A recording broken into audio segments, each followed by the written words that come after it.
The gallery went silent the moment she leaned back, crossed her arms, and said it. "You cannot touch me. My father is a senator." Her voice echoed like a dare across the courtroom, sharp enough to cut through the air itself. Even the bailiff froze. Judge Judy did not blink. She simply reached for a single file, thin, unassuming, and opened it. What she revealed next erased every trace of that arrogant smile. The smirk stayed on her face long after the echo of her words faded. "You cannot touch me." It hovered in the air like perfume, expensive, bold, and meant to intimidate. The camera moves slowly across the gallery as the tension thickens. People shift in their seats, whispering behind palms, glancing at Judge Judy to see what she will do with a girl who thinks laws are optional. Alyssa Harwood sits at the defendant's table with perfect posture, her chin lifted just enough to remind everyone she is used to being looked at, envied, obeyed. Her designer heels cross with a sharp click, like punctuation after an insult. An expression of polished superiority coats her face. It is the kind of expression that comes from a lifetime of soft landings, the kind that says the world has always bent toward her, never the other way around. But Judge Judy does not move. She does not react. She studies Alyssa the way a surgeon studies an X-ray, quietly, clinically, already identifying the fracture beneath the surface. The courtroom lights shine harshly over the bench, illuminating Judy's stillness as if the room itself understands the power shift that is coming. Maria Torres sits on the opposite side, a small figure compared to Alyssa's manufactured confidence. Maria clutches a folder so tightly the edges begin to curl. Her fingers tremble in the way people tremble when they have been wronged so deeply that even sitting in the same room as the person who caused it feels painful. Alyssa glances over at her with a dismissive scoff, as if Maria is an inconvenience rather than a human being. "She made up half of this," she mutters under her breath, but loud enough for cameras to catch, for Maria to hear, for the gallery to flinch. Judy's eyes narrow slightly, just slightly. A judge does not need theatrics to command a room. "Miss Harwood," Judy says, her tone soft but edged with iron, "do you understand where you are right now?" Alyssa smiles, not a kind smile, a practiced one. A political daughter smile softened by charm and sharpened by entitlement. "Of course I do," she replies, "but I think you should understand who I am." A hush ripples through the courtroom like a cold draft. Maria lowers her gaze, the humiliation of this dynamic all too familiar. The bailiff turns his head just enough to catch the moment in his peripheral vision, instinctively bracing for what is coming. Judy leans forward, elbows resting lightly on the bench. The overhead lights create shadows along her robe, adding gravity to her silhouette. "I know exactly who you are," she says, voice steady. "Today, we will learn who you choose to be." Alyssa's smirk falters. Not enough to admit fear, but enough for anyone paying attention to notice the first tremor. The kind of tremor people get when the ground beneath them begins to shift, even if they pretend not to feel it. "The plaintiff alleges serious misconduct," Judy continues, "and you will answer to it." Alyssa rolls her eyes, ready to speak, ready to dismiss, diminish, deflect, but Judy's next words freeze her in place. "Before you do," she says, tapping her fingers once on the bench, "I have a file here with information you may want to choose your words around." Alyssa's jaw tightens. Judy lifts the thin folder into view, its edges catching the light like truth itching to be revealed. Alyssa's smirk collapses, just enough to hint at the storm about to break. Alyssa's smirk returns the moment the folder touches the desk. It is smaller now, tighter, but still there, like a mask glued on too long. She thinks the worst is over.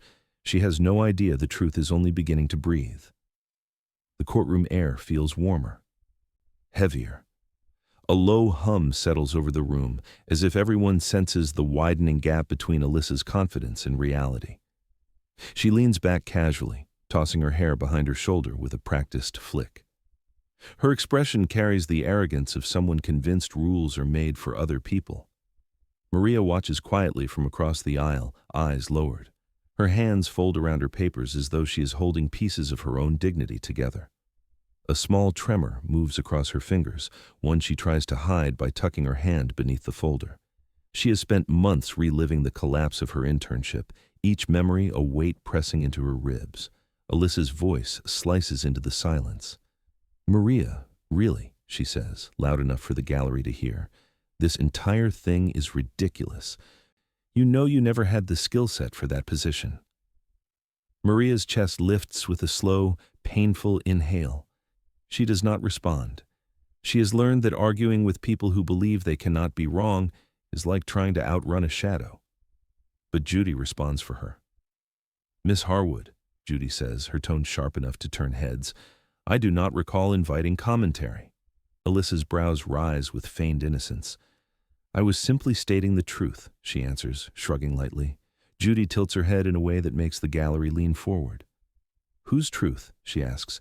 "Yours or the one supported by evidence?" A flicker passes through Alyssa's eyes, there and gone. She turns toward Judy with exaggerated patience, as though dealing with someone beneath her. "With all due respect—" "Stop." Judy lifts a hand, the gesture small but commanding. "Do not begin a sentence with all due respect, when every word that follows will be disrespectful." A ripple of restrained laughter moves through the gallery before falling silent, swallowed by tension. Maria shifts in her seat, and for the first time her eyes meet Judy's. There's something pleading in them, not for revenge, but for recognition, for someone, finally, to say the harm was real. Judy nods gently, acknowledging the silent plea. Then she turns back to Alyssa. "You are accused," Judy says, "of interfering with the plaintiff's internship placement, using your father's influence, and submitting communications that resulted in her removal from consideration." Alyssa scoffs. "I did not interfere. I corrected a mistake. They put her ahead of me, when clearly I was the stronger candidate." Judy raises one eyebrow. "Is that your final position on the matter?" "It is the only position," Alyssa replies, crossing her arms. "I mean, do we really need to waste time pretending?" Her tone carries a soft, poisonous humor, a laugh she does not release, a superiority she does not bother masking. Judy sits back, eyes steady, voice calm. "Yes," she says, "we do. Because today, unlike the world you are used to, we will not be operating on your assumptions." Alyssa opens her mouth to respond, ready to launch into another casual dismissal, but she is cut off by a sudden shift. Judy slides the sealed folder 2 inches forward. The sound, paper against wood, echoes like the start of a confession. Alyssa leans forward despite herself, smirk flickering. Judy opens the folder slowly and says, "Let us begin with the first document, shall we?" The interruption falls from Alyssa's mouth before she can catch it. "No, this is absurd." The courtroom reacts as if someone snapped a wire under tension. For the first time, Alyssa's voice does not glide. It stumbles. The certainty she carried in Section 1 and 2 fractures, thin as glass under a sudden shift of weight. The gallery stiffens, a ripple of surprise moving through the rows as her outburst hangs in the air, sharp and poorly timed. Judge Judy does not raise an eyebrow. She simply closes the folder halfway, as if giving Alyssa the space to hear her own mistake echo back at her. "Are you finished?" Judy asks, her tone almost gentle, dangerously gentle. Alyssa straightens her back, trying to collect the shards of her dignity. "I just mean, this is getting blown out of proportion. There was no interference, no conspiracy, no whatever she's accusing me of." Maria flinches at the word whatever. Pain flickers across her expression, small, controlled, but undeniable. She presses the folder to her chest, the way someone might press a soothing hand against a bruise that never healed. Even her breathing tightens, as if Alyssa's dismissal reopens wounds she spent months stitching shut. Judy shifts her gaze to Maria, giving her a brief nod of reassurance before returning to Alyssa. "Let us examine that," Judy says. "You claim there was no interference. The plaintiff claims you caused her internship to be revoked. This folder contains communications relevant to those allegations." Alyssa forces a laugh, a soft, brittle one that carries more fear than amusement. "Those emails are private. They are being taken out of context." "Context," Judy replies, "is exactly what we are here to discover." The camera moves in on Alyssa's face as her smile tightens unnaturally, lips held too still, eyes blinking too quickly. A visual tremor, subtle but unmistakable. She is cracking. Maria, gathering her courage, finally speaks. I worked 3 part-time jobs to qualify for that internship, she says, her voice low but steady. I was the only student in my cohort recommended by both faculty members. When I was suddenly removed from the list, they would not tell me why. I found out months later that someone emailed the coordinator with instructions. Alyssa's jaw clenches. That is not my fault if she could not handle competition. Maria swallows. I did handle it. I earned it. The words land with surprising strength, quiet but cutting. A slow exhale moves through the gallery. People shift forward, drawn toward the unraveling taking place before them. The emotional geometry of the room changes. Maria rises quietly, while Alyssa shrinks, unintentionally but visibly. Judy taps a finger on the folder. Once. Ms. Harwood, your version of events does not align with the facts we are about to examine. Alyssa looks away, her confidence slipping in increments, smirk fading, posture tightening, fingers fidgeting with the edge of her blazer sleeve. Bring me the sealed folder, Judy says softly. The clerk steps forward, placing it on the bench with a faint thud that resounds like a heartbeat. Alyssa's eyes widen, not dramatically, but enough. The first real crack. The first sign she is not ready for what is coming. Judy breaks the seal, lifts the first page, and says, Miss Harwood, would you like to explain this? The seal tears open with a soft rip, quiet but devastating. Alyssa freezes, her breath caught halfway between confidence and collapse. Everyone else in the courtroom leans forward as if gravity itself has shifted. The thin folder sits on Judge Judy's bench like a quiet threat. It is not thick enough to look dangerous, but truth rarely needs weight, it needs accuracy. And whatever lives in those pages has already drained the color from Alyssa's face. Judy lifts the first sheet slowly, allowing the silence to settle over the room like a blanket heavy with anticipation. Alyssa watches the page rise, her eyes widening by degrees she cannot control. Her fingers curl against each other, knuckles pale with tension. The smirk that once sat proudly on her lips is gone now. No trace of it remains. This, Judy begins, holding the page between 2 fingers, is an email chain between your father's aide and the internship coordinator. A low murmur ripples through the gallery. Alyssa's shoulders stiffen. I've never seen that, she blurts too quickly. Anyone could have written. Judy cuts in with a raised hand. I have not finished. Alyssa's jaw snaps shut. Judy continues, her voice calm but razor-sharp. The messages discuss removing the plaintiff's application due to family priorities and placement expectations. The signature at the bottom? A. Harwood. A collective inhale sweeps through the room. Even the fluorescent lights seem to buzz louder, amplifying the tension. Alyssa's throat moves with a hard swallow. That could be anyone, she whispers, though even she does not sound convinced. Maria stares at the page from across the room. Her eyes glisten, not with triumph, but with the ache of finally seeing the truth she lived through given shape on paper. Her breathing is shallow, the memory of humiliation pushing forward like an unwelcome shadow. She looks down, pressing her fingers to her lips as if to keep her composure intact. Judy sets the first page aside and lifts another. This one, she says, is from your student account. Same message, same signature, same timestamp. Alyssa's composure fractures in real time. Her shoulders tremble. That is not possible, she insists, but the strength in her voice crumbles at the edges. Judy leans forward, her eyes locked onto Alyssa with unsettling steadiness. You requested the removal of another student's internship opportunity because you believed you deserved it more. Alyssa opens her mouth, then closes it. The silence that follows is thick enough to feel. Maria looks up at Alyssa for the first time, not with anger, but with something softer and far more painful. Recognition. Recognition of the truth that Alyssa has run from for months. Recognition of how easily one person's entitlement destroyed another person's future. The gallery sits frozen. The bailiff shifts slightly, eyes narrowed. Even the camera seems to slow its tracking, lingering on the raw unraveling in Alyssa's expression. Judy lowers the folder to the bench, her voice dropping in volume but rising in gravity. We will go through each communication. But understand this, Miss Harwood.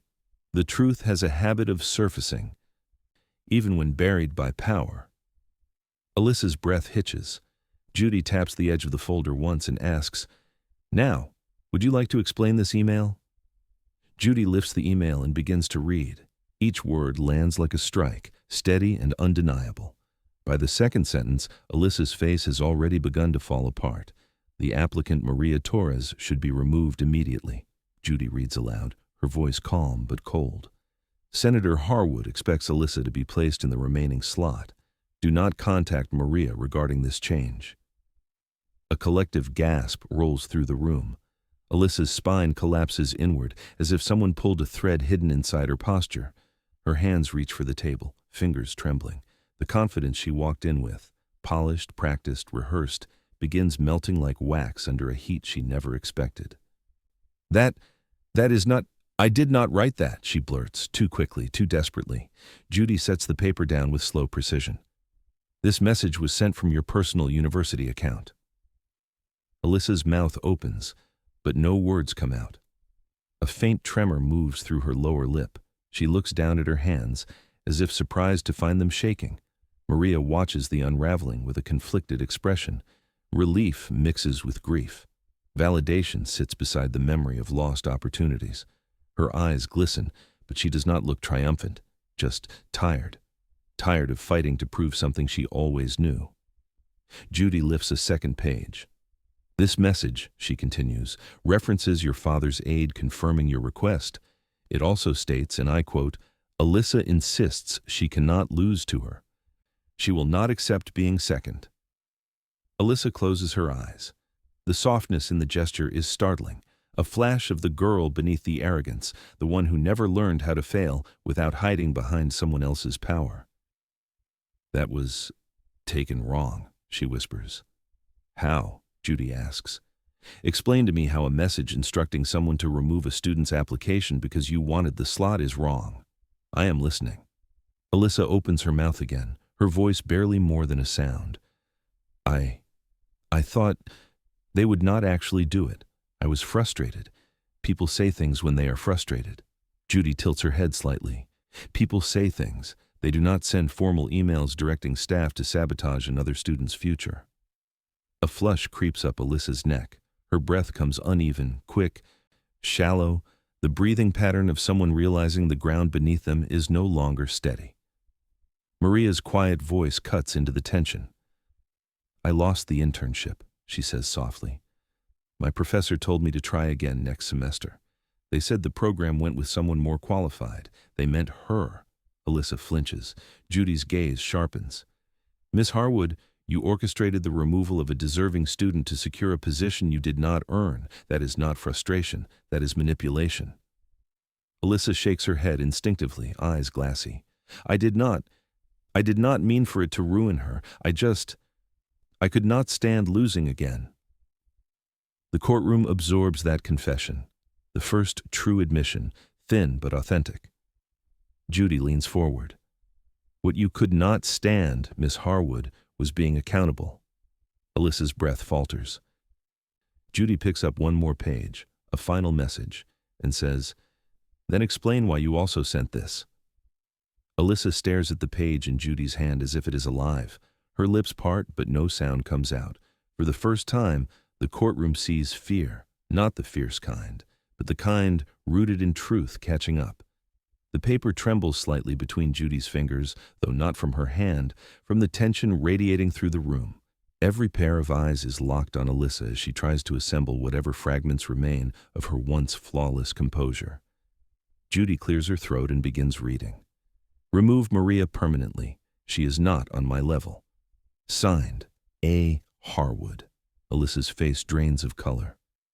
That is not what I meant," she whispers, even though every word sounds like an admission disguised as denial. "People exaggerate when they are upset. I was just venting. You cannot take it literally."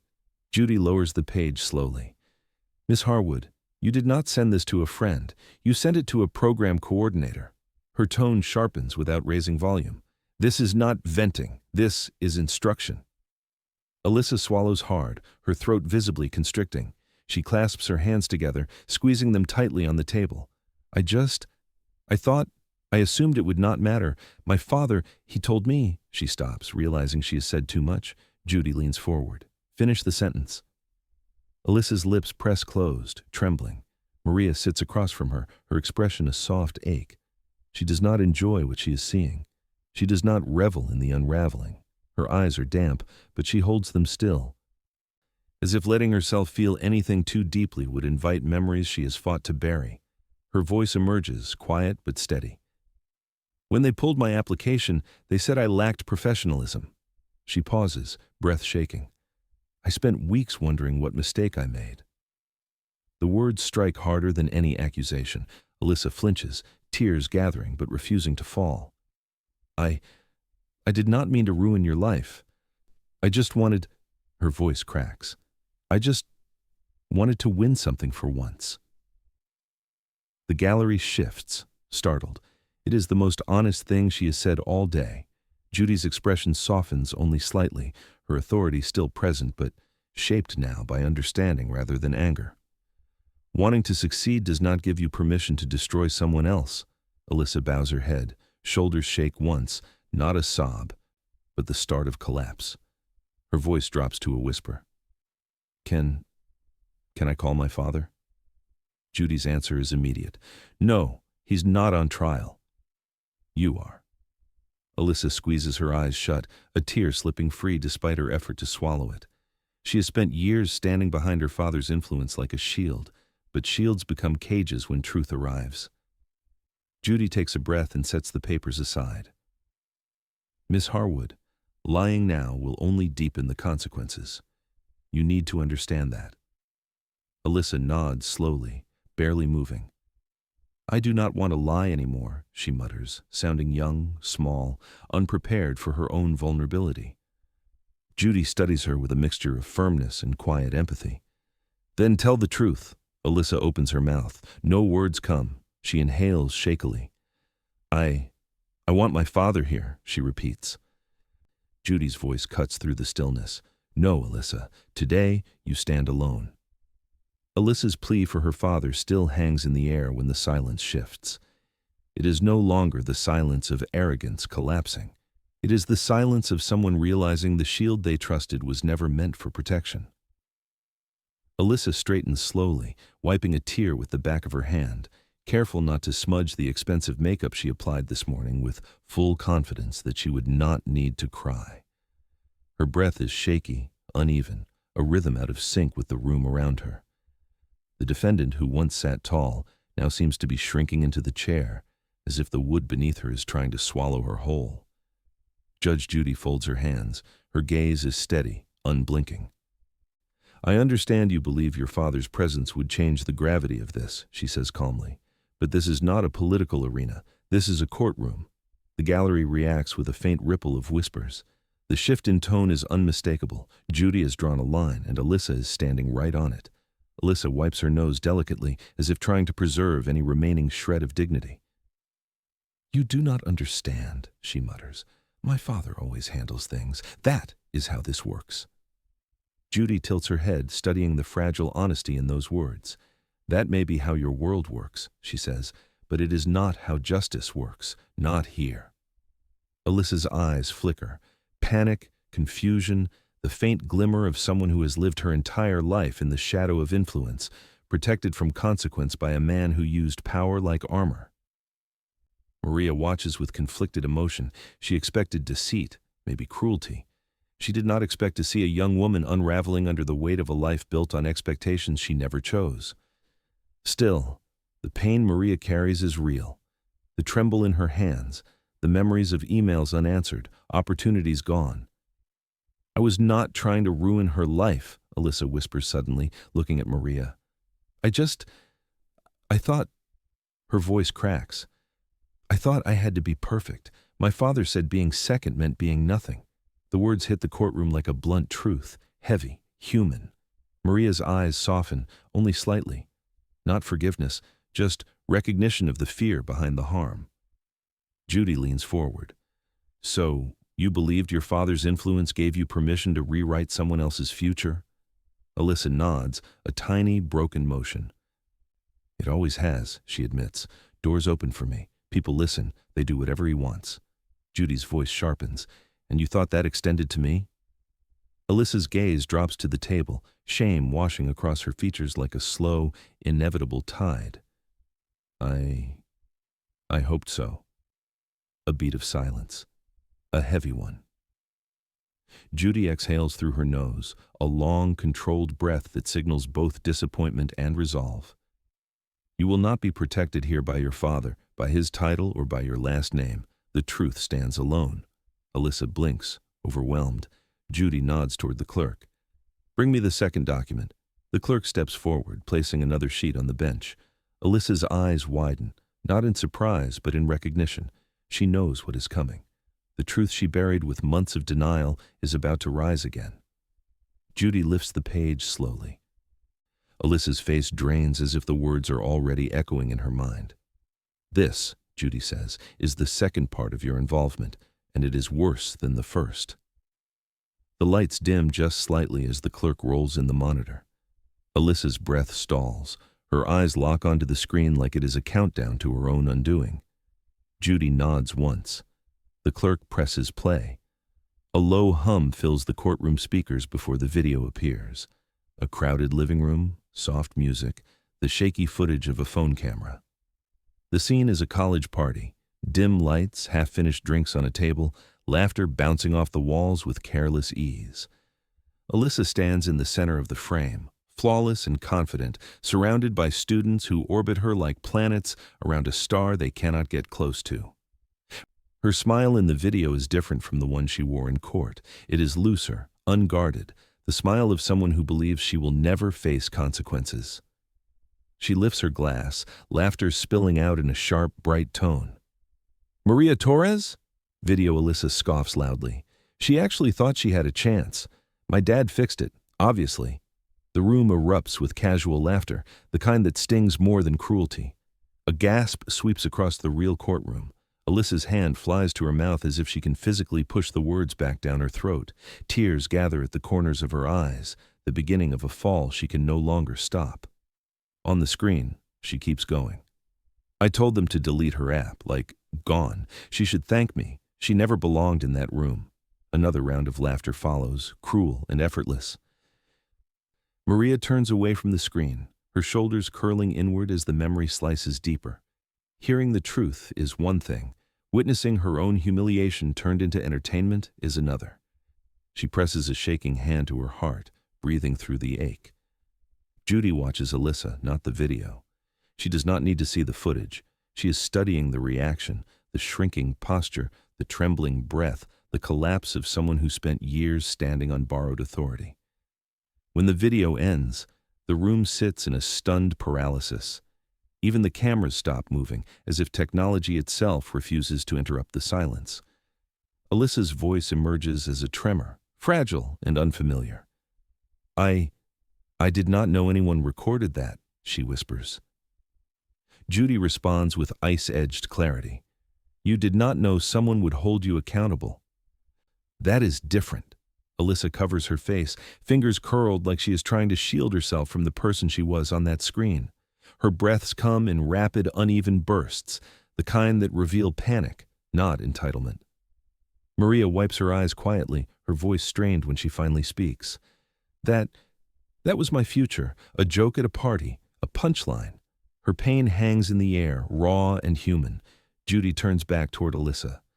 That footage reveals intention, arrogance, and knowledge of wrongdoing. It also exposes your belief that power excuses cruelty. Alyssa shakes her head, tears slipping free despite her efforts. I'm not that person anymore, she whispers, though she sounds unsure if she believes it herself. Judy leans forward. Perhaps. But we judge the actions, Miss Harwood, not the excuses. The room holds its breath.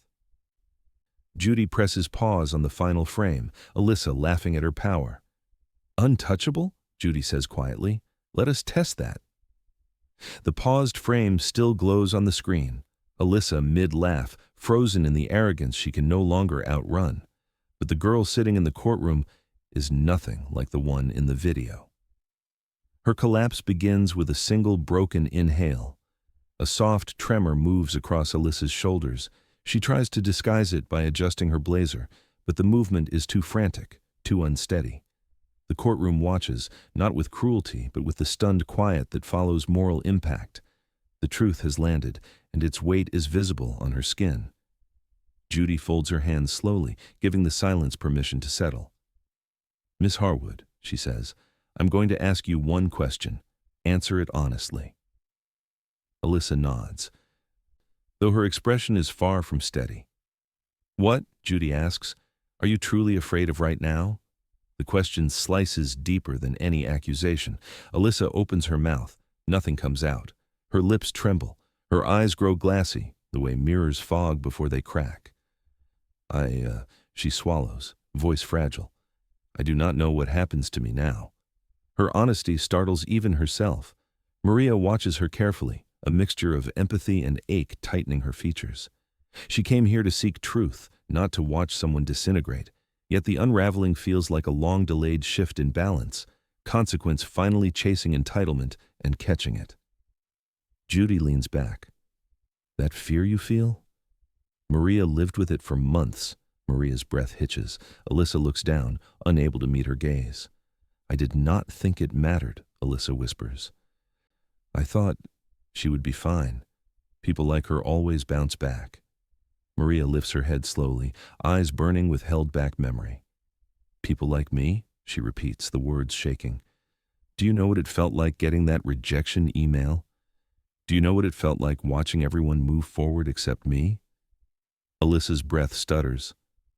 "I am sorry," she murmurs, "but it is paper-thin, fragile, incomplete."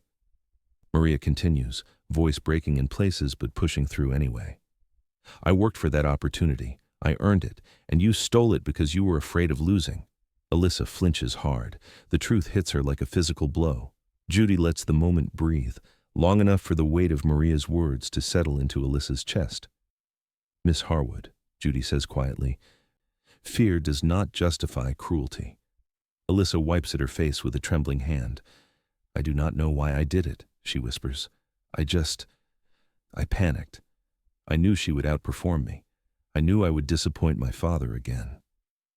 There it is, the first real fracture in the armor she has worn her entire life. Her voice grows smaller. "I did not think they would actually remove her. I thought the world worked the way he taught me." Judy studies her carefully. "And how did he teach you, Alyssa?" "A beat, a painful beat. That if you are not first, you are nothing," she whispers. The gallery exhales collectively, not out of sympathy but understanding. It explains the arrogance, the desperation, the mask, but explanation is not absolution. Judy taps a finger once on the bench. "This is your moment," she says. "To stop hiding behind your father and finally stand in the truth." Alyssa nods, tears streaming freely now. "I want to," she says shakily. I do not know how." Judy leans forward, eyes steady. "Then answer this, Alyssa. Do you regret what you did, or do you regret being caught?" Alyssa does not answer right away. Her silence stretches across the room, trembling at the edges. When she finally speaks, her voice sounds like it belongs to someone much younger. I regret both," Alyssa whispers. The admission hangs awkwardly in the air, suspended between honesty and self-preservation. Her fingers knot together on the table, twisting as if she's trying to keep herself from falling apart completely. The courtroom watches her with a strange, quiet tension, not vindictive, not forgiving, but waiting to see who she becomes when the mask is gone. Judge Judy studies her, gaze steady but not unkind. "That's not a real answer," she says. "Try again." Alyssa inhales sharply. Her breath shudders as she exhales. "I was afraid," she says. "Not of Maria, not even of losing the internship." She pauses, voice cracking. "I was afraid of going home." Maria's eyes lift, confusion softening her gaze. Alyssa looks down, shoulders curling inward. "My father does not tolerate failure," she continues. "Every mistake I made growing up, he would remind me of it for months, sometimes years. He said Harwoods are leaders. Harwoods do not lose." Judy's expression shifts, not sympathy but understanding, a recognition of the pressure that for so long had shaped Alyssa's choices. Alyssa swallows hard. "When I found out Maria was ranked above me for the internship, I panicked. I could already hear his voice. I could already feel the disappointment. I thought, if I just used his name just once, it would fix things. She wipes her cheek with a shaky hand. But then the coordinator actually did it, she says, her voice shrinking. He removed Maria, and I felt relieved. The shame in her tone is unmistakable. And then I hated myself for feeling relieved. Maria sits very still. Her breathing slows as she listens to the confession she never expected, not an excuse, but the roots of the cruelty that stole her future. I told myself it was harmless, Alyssa continues, that she would get another shot, that I needed the win more. Her voice drops to a whisper. But the truth is, I was jealous. She worked harder than I did. She deserved it more than I did, and I hated that. The gallery shifts, a wave of quiet realization moving through the room.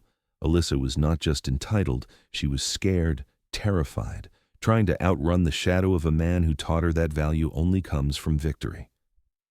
Judy leans back, tapping a slow rhythm on the bench. You harmed someone because you were afraid of disappointing a man who should have been teaching you integrity, not image. Alyssa nods weakly. I know, she whispers. I know now. Maria's voice breaks the silence, soft but steady. You did not have to ruin me to save yourself. Alyssa looks at her, really looks at her, and something fragile inside her finally gives way. I'm sorry, she murmurs, and for the first time, it sounds real. Not rehearsed, not strategic, real. Judy lets a long silence follow. Fear, she says, is not an excuse, but it does explain the truth you have been hiding from. Alyssa closes her eyes, tears slipping down her cheeks. Quiet, unguarded, human. Judy's voice drops. Then let us peel back the last layer, Miss Harwood, because this was never about Maria, was it? Alyssa's breath catches. The question hits her harder than any accusation so far. For a moment, she looks like someone standing on the edge of a confession she spent her life avoiding. The courtroom goes impossibly still. Even the hum of the overhead light seems to soften as Alyssa's gaze drops to her trembling hands. Her fingers tighten, then loosen, then tighten again, a rhythm of internal war. She tries to speak, but the words fail her, slipping back into her throat like they are afraid to be heard. Judy waits. She knows this silence. It is the kind that comes just before truth breaks through. Finally, Alyssa exhales a shuddering breath. No, she whispers, it wasn't about Maria. Maria tenses, confusion flickering across her face. The gallery leans forward, the emotional gravity shifting, pulling the room into the confession like a tide. Alyssa's voice thins. I didn't sabotage her because I hated her. I did it because she reminded me of everything I wasn't allowed to be. Judy's eyes narrow, listening deeper than the words. Alyssa presses a palm to her forehead, tears smudging the last of her mascara. Maria worked hard. She studied. She earned every opportunity. She didn't need a name to walk into a room and be taken seriously. She swallows, voice breaking. I envied that. I envied her freedom. Maria blinks. The sting of those words hitting unexpectedly deep. Alyssa continues, the dam finally cracking. I've spent my entire life pretending I'm confident, pretending I'm capable, pretending I deserve everything handed to me because my father told me I did. The confession spills like something long imprisoned. But I don't know who I am without him telling me. Her shoulders tremble. When I saw Maria ranked higher, I panicked, not because I thought she stole something from me, but because I knew she hadn't. She beat me, fair and square, and I had no idea how to face that truth. Judy's gaze softens, not forgiving, but understanding the human beneath the entitlement. Alyssa wipes her tears with shaking fingers. I didn't want to ruin her. I wanted to be her, someone who earned things. Someone who didn't need power to matter. Her voice drops to a whisper. But I didn't know how to be that person, so I tried to destroy her instead. Maria inhales sharply, the pain of the confession cutting through her ribs, but layered with a complexity she did not expect. Alyssa turns toward her slowly, eyes red, voice trembling. I am so sorry, Maria.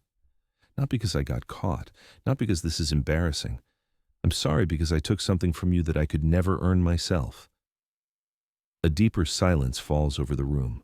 It is not the silence of tension anymore. It is the silence of truth finally spoken, raw, jagged, irreversible.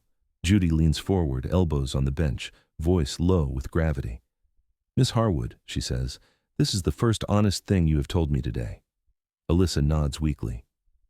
"I don't want to lie anymore," she says. "I don't want to be who he made me anymore." Her voice breaks entirely. "I don't even know who I am without pretending." Judy folds her hands, tone shifting into something heavier. "Then this," she says, "is where the consequences begin, not as punishment, but as truth." Alyssa's confession still lingers in the air like smoke, heavy, revealing, impossible to breathe around. Maria sits frozen. Judy leans back slowly, as if absorbing the emotional debris scattered across the courtroom. The collapse of Alyssa Harwood, the curated daughter of a powerful man, settles into the room with a strange, aching quiet. Not satisfaction, not vindication, something softer, something heavier, the recognition that truth changes people, but rarely gently. Alyssa wipes her face with the sleeve of her blazer, trying to gather herself, but her hands are trembling too badly. Her mascara streaks down her cheeks in thin black lines, as if her own facade is melting physically, not just emotionally. She presses her palms to the table, grounding herself before her voice can break again. Judge Judy regards her with a steadiness that feels less like judgment and more like examination, as if she's looking not at the crime, but the human cost beneath it. "Miss Harwood," Judy says quietly, "do you understand the impact of what you did?" Alyssa nods, barely. "Yes," she whispers. "I think, for the first time, I actually do." Judy turns to Maria. "And you, Miss Torres, you deserve the chance to speak to that impact." Maria inhales slowly, the breath of someone preparing to reopen a wound she thought she'd already survived. She sets her folder down gently, the papers softening at the corners from the hours she's held them. "When I lost the internship," Maria begins, her voice thin but steady, "I thought it was my fault." Alyssa's head lifts, eyes widening painfully. "I thought I wasn't good enough," Maria continues. "I thought I had failed. I stopped applying to opportunities for months. I didn't sleep. I didn't trust myself. Her voice wavers. "I almost dropped out." Alyssa's breath catches, a tiny, sharp sound she cannot hide. "And the worst part," Maria says, "was that no one would tell me why. I kept thinking if I'd just worked harder, maybe it wouldn't have happened." The gallery shifts. Several people lower their eyes, feeling the emotional gravity land squarely on the floor between the two young women. Alyssa begins crying again, but this time, it is silent. Shoulder-shaking grief, not panic. "I didn't know," she murmurs. "I didn't know it went that far." Judy raises a hand gently toward her, not to comfort, but to steady the moment. "You didn't ask," Judy replies. "You didn't think beyond yourself. That's the problem. That's the lesson." Alyssa nods slowly, absorbing each word like an impact. Maria's gaze softens, reluctantly, painfully. "I don't hate you," she says, though her voice trembles with truth. "But what you did, it broke something, in me, and in you too." The words land with quiet force. Alyssa lowers her head. "I know. I feel it." Judy lets the silence breathe before she speaks again. "What happens next," she says, "is not about punishing you, Miss Harwood. It is about accountability, about building a person you can actually live with when the power and the influence are gone." Alyssa lifts her eyes, red and swollen. "I want that," she says. "I don't want to be this anymore." Judy nods once, a gesture of acceptance, not approval. "Then be prepared," Judy says, voice steady, controlled, firm. "Because accountability is coming, and it will change you." Alyssa sits rigidly, wiping the last streaks of mascara from her cheeks. Her breathing settles, but the fear does not. She knows what comes next is not avoidance, not protection, but consequence. Judge Judy folds her hands, her expression a blend of gravity and a quiet, measured restraint. She's not angry anymore. Anger would be too simple for what has unfolded here. Instead, she wears the look of someone who has seen this pattern too many times, the collision of power, fear, and immaturity, and knows what must follow. "Miss Harwood," she begins, voice even, "I'm going to outline what accountability looks like in this situation. I want you to listen carefully." Alyssa nods, posture small, no trace of the polished bravado she carried hours earlier. Her fingers clutch the edge of the table like a lifeline. Judy gestures toward the documents. "You manipulated an academic process to your advantage. You damaged the plaintiff's opportunities. You undermined her confidence and her trajectory in a way that will take time to repair. The consequences, therefore, must reflect that reality, not your intentions." Alyssa closes her eyes briefly, steadying herself. "I understand," she murmurs. Judy continues, her tone firm but not cruel. "First, you will provide a written acknowledgement submitted directly to the program you manipulated. You will detail your actions, your misuse of influence, and the impact it had on Miss Torres." Alyssa nods again, though the humiliation stings visibly. "Second," Judy says, "you will arrange, through a third-party mediator, to compensate Miss Torres for the professional setback. Financially, yes, but also with access to an equivalent or superior opportunity. And you will do so without involving your father, his staff, or his office in any capacity." Alyssa's head snaps up at that, eyes wide. But he's the one who—" "No," Judy interrupts sharply. "You are the one who acted. This responsibility is yours." Alyssa's shoulders slump, but she whispers, "Okay." Maria watches quietly, a complex mixture of relief and lingering pain flickering across her features. She does not celebrate. She does not smirk. She simply breathes, slow, shaky, freer than before. "Third," Judy says, lowering her tone, "you will submit a formal request to withdraw any political or familial influence from future academic evaluations. You may still succeed in life, but you will not succeed through borrowed power." A long silence follows. Alyssa stares at her hands, absorbing each instruction like a rebuilding plan for a life that finally needs to be lived honestly. "I'll do it," she says softly. "All of it." Judy studies her, searching for sincerity, not performance. "Good," she says finally, "because this isn't about punishment. It's about learning what integrity looks like when no one is watching." Alyssa exhales, shaky but genuine. Maria shifts slightly, her voice emerging in a fragile, almost tentative tone. "I don't want her life ruined," she says softly. "I just wanted the truth." Alyssa looks at her with stunned gratitude, a look she is not sure she deserves. "And you have it," Judy replies. "Both of you do. Truth for Miss Torres, accountability for Miss Harwood, that is justice." The room absorbs her words like a settling wind. Judy lifts one final sheet, the thin page that started Alyssa's unraveling. "There is one more matter," she says quietly, "and it is time we address it." Judy places the thin page on the bench, the same one that cracked Alyssa's mask at the beginning. The courtroom seems to inhale as one. Alyssa's eyes lock onto the document with the dread of someone staring at the very root of her undoing. The paper is unassuming. One sheet. One signature, one decision that tipped everything. Alyssa stares at it as though it carries her father's voice, his expectations, the weight of every lesson he drilled into her since childhood. Her hands clasped together, knuckles white, as if she's bracing herself for a verdict she already knows is coming. Judge Judy rests her fingertips on the page. "This," she says quietly, "is the message where you invoked your father's name as a weapon, not a resource." Alyssa looks down, tears gathering again, not the frantic tears of self-preservation, but the slow ones of realization. Judy continues, her tone no longer sharp, but deeply intentional. "You wrote, 'Senator Harwood will not tolerate incompetence. He expects me placed immediately.'" Alyssa winces, shoulders tightening like the words themselves strike her.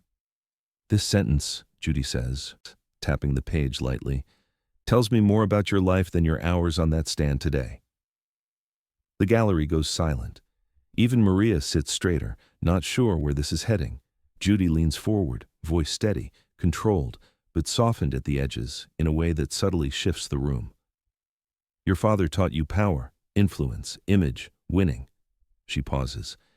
"But he did not teach you responsibility, or humility, or how to live without using his shadow as a shield." Alyssa's breath shudders. I know, she whispers. I know he didn't. And so, Judy says, you learn to lead with intimidation, not integrity, with entitlement, not effort, with fear, not confidence. Tears fall freely down Alyssa's cheeks now, silent, unhidden, unguarded. But today, Judy says, you learned something he could never teach you.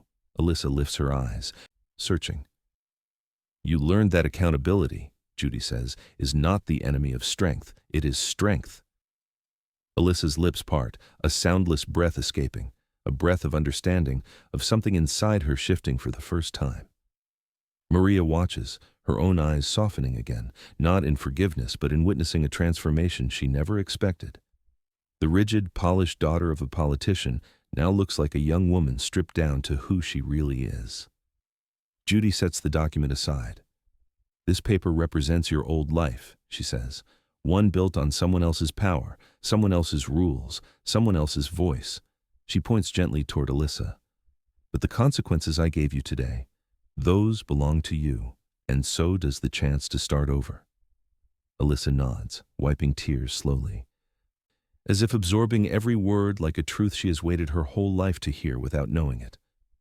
I want to do better, she says, voice breaking. I want to be better. Judy studies her, not the girl she was, but the woman she might become.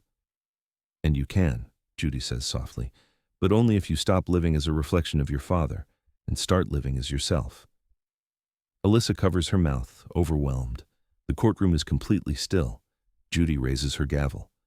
One final step remains, she says, her voice steady and commanding, and it will determine whether today becomes your turning point or just another moment you run from. The gavel hovers in the air, inches above the bench, inches above consequences, inches above closure. Alyssa's breath holds, Maria's eyes steady. The entire courtroom waits for the sound that will mark the end and the beginning. Judge Judy lowers the gavel with a controlled exhale, but she does not strike it yet. She lets the gravity of the moment settle first, the quiet before the echo. Alyssa sits motionless, her eyes fixed on the judge with a mixture of dread and fragile hope. Maria's hands rest calmly atop her folder now, the tremble finally gone. Judy begins slowly, her voice shifting into the cadence reserved for final decisions, the kind that reshape the air in a room. This courtroom, she says, is not here to destroy lives. It is here to restore balance. Alyssa's shoulders lift, then fall, barely, but enough to show she's listening with every part of herself. I have considered the evidence, the harm done, the truth revealed. And the remorse expressed, Judy continues. Miss Harwood, you attempted to sabotage another young woman's future. You used your father's influence as currency. You lied, deflected, and believed yourself untouchable. Alyssa's eyes lower, her cheeks wet again, but she does not hide this time. But, Judy says, voice gentler, you also faced your truth today, not perfectly, not gracefully, but sincerely. A faint murmur passes through the gallery. Maria's eyes soften in quiet recognition of that truth. And Miss Torres, Judy says, turning slightly, your strength today was not in your evidence, though it was substantial, but in your restraint, your honesty, and your refusal to let bitterness define you. The court acknowledges the harm you suffered, the doors that closed unjustly, and the confidence that was shaken. Maria nods, emotion pinching her expression. Judy continues. Therefore, the court orders the following. Miss Harwood will provide written acknowledgement of wrongdoing to the internship program. She will compensate you for the lost opportunity and secure an equivalent or superior placement through legitimate channels. She will withdraw all political influence from her academic life moving forward. Alyssa nods with each point, accepting her responsibility without argument. Then Judy lowers her tone, speaking directly, intimately, not to punish, but to seal a lesson. Miss Harwood, she says, this is not your end, it is your beginning. But beginnings require honesty, humility, and the courage to rebuild without leaning on borrowed power. Alyssa wipes her cheeks, voice breaking as she answers, I want to do that. I will. Judy nods once. Then she turns to Maria. Miss Torres, May this verdict return what was taken, not the lost months, but the confidence that was always yours. Maria exhales, eyes glistening with a relief deeper than victory. Thank you, she whispers. Finally, Judy raises the gavel and brings it down with a sharp, decisive crack that echoes through the courtroom like a rebalance of the world itself. Alyssa flinches at the sound, but when she lifts her head, there is something new in her eyes. Clarity. Maria closes her eyes briefly, letting the finality wash over her. The camera pulls back, capturing the two young women, one beginning to rise, the other learning how not to fall again, and the judge who guided them there. Justice is not always loud. Sometimes it arrives in the quiet collapse of arrogance and the steady rise of truth.